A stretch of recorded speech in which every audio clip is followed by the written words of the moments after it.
Depressed, frustrated, sad, confused. You want answer. Let's talk. Give me a message sa page ko sa Philippine Dating Coach and you can have one-on-one coaching with Coach Baze, your dating coach and psychologist. Just please subscribe to my channel and hit the bell button. I always said that it depends on the situation. But there are times that we can be certain or sigurado. And that is a very different thing to approach. Every time kasi na makikipag-break sa'yo ang partner mo, maraming dahilan. Pero ang pinaka-main core or pinaka-ugat ng reason ng breakup is because of the lack of attraction. Wala ka ng amor sa kanya. That is the very reason why they have this courage just to get out of that place and leave you alone, and they don't really give a damn and give a shit about you. And that is the time that they are going on their ways because they don't really care about your life and about you, your interests and everything about you. And why is that? Because they don't have the amount of respect, of love, and compassion to you. Nawala lahat yung love na yun na nafe-feel nila, and the very reason kung bakit nawala yung love na nafe-feel nila sa'yo is because they have this what we call idea of you.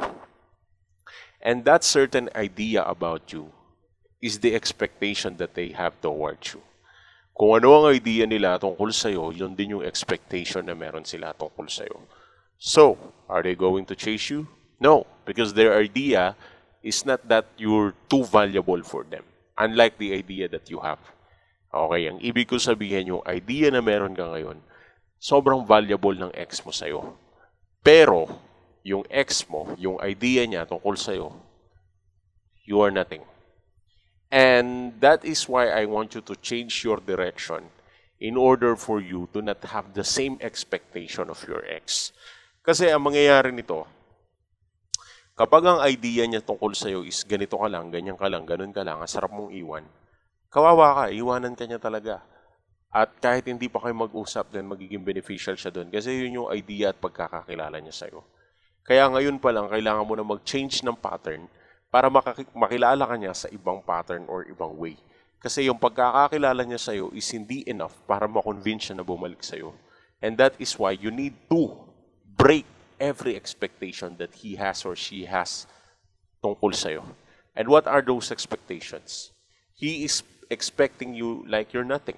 He is expecting you or she is expecting you that you are not, you're just chasing him or chasing her. Hinahabol mo lang. Naghahabol ka lang. And napaka-low value ng expectation niya sa'yo kasi yun yung idea na kinreate mo sa kanya.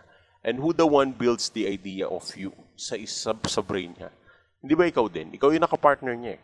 So ikaw ang nagpakilala sa kanya at nag-build ng pagkatao mo at binild mo itong idea niya na to na sa kanya at ngayon itong idea na to, ito ngayon yung pinaniniwalaan niya na ikaw.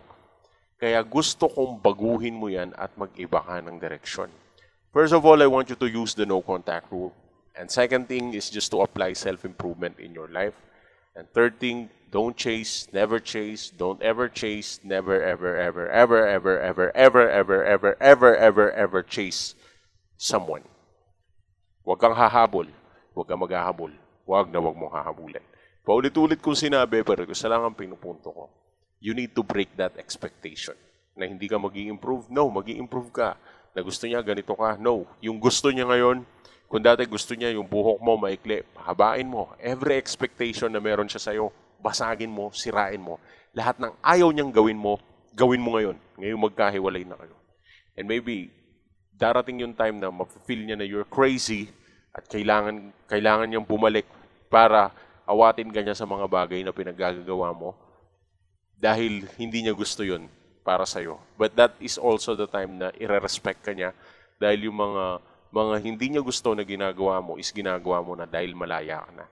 That is the right time na kailangan mo mag-attitude sa ex mo just to prove my point. And you need to have this kind of thing. Huwag niyong isipin na napaka-toxic naman, coach. Bigla ako magbabago, bigla ako magaganito. Hindi toxic ang tawag dyan. Ang tawag dyan is kalayaan. Bigyan mo na ng freedom ang sarili mo na gawin mo na yung mga bagay na hindi na saklaw o sakop pa ng mga gusto niyang ipagawa. Gumawa ka ng mga bagay na alam mo yun, yung pang sarili mo na hindi sakop ng paniniwala niya. That will be the time that you are going to use your free will and free choice in your life and be mature enough and take handle sa sarili mo. Well, if you need an advice or one-on-one coaching, that is the best thing to do. So we can know if your ex still wants you or if there's a chance for getting your ex back. Thanks for watching.